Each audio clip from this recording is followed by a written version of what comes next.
Hello everyone, welcome to Nirav point.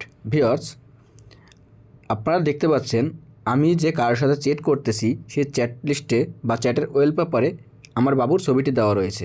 আপনারাও চাইলে আপনার ফেভারিট ছবি বা আপনার বাবুর ছবি বা আপনার ছবি কীভাবে লাগাবেন সম্পূর্ণ প্রসেসটি আমি দেখিয়ে দেবো। এজন্য কী করতে হবে, ধৈর্য ধরে সম্পূর্ণ ভিডিওটি দেখতে হবে। ভিউয়ার্স, আমরা চলে যাচ্ছি আমাদের ইমোতে। ইমো অ্যাপসে এসে আমরা ইমো যে কোনো একটি চ্যাট লিস্ট ওপেন করে নিলাম। ভিউয়ার্স, আমি চ্যাট লিস্টটি ওপেন করার পরে দেখতে পাচ্ছেন উপর যে থ্রি ডট আইকন রয়েছে, এখানে আমরা ক্লিক করে দেব।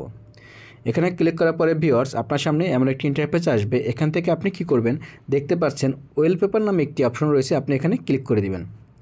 এখানে ক্লিক করার পরে ভিউয়ার্স, আপনার সামনে এমন একটি ইন্টারফেস আসবে। এখান থেকে আপনি প্লাস আইকনে ক্লিক করে দিবেন। এখানে ক্লিক করার পর এখান থেকে আপনি যে কোনো একটি ছবি সিলেক্ট করে নেবেন।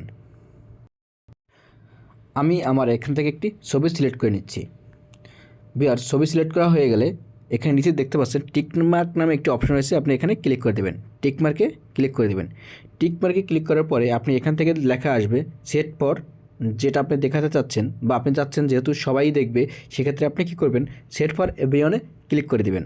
ভিউয়ার্স, হয়ে গেল। এখন থেকে আপনার ছবিটি আপনি যার সাথে চ্যাটিং করবেন না কেন, আপনি তো দেখতে পারবেন এবং আপনার অপোজিট যে ব্যক্তি থাকবে সেও দেখতে পারবে। ভিউয়ার্স, ভিডিওটি দেখার জন্য অসংখ্য ধন্যবাদ।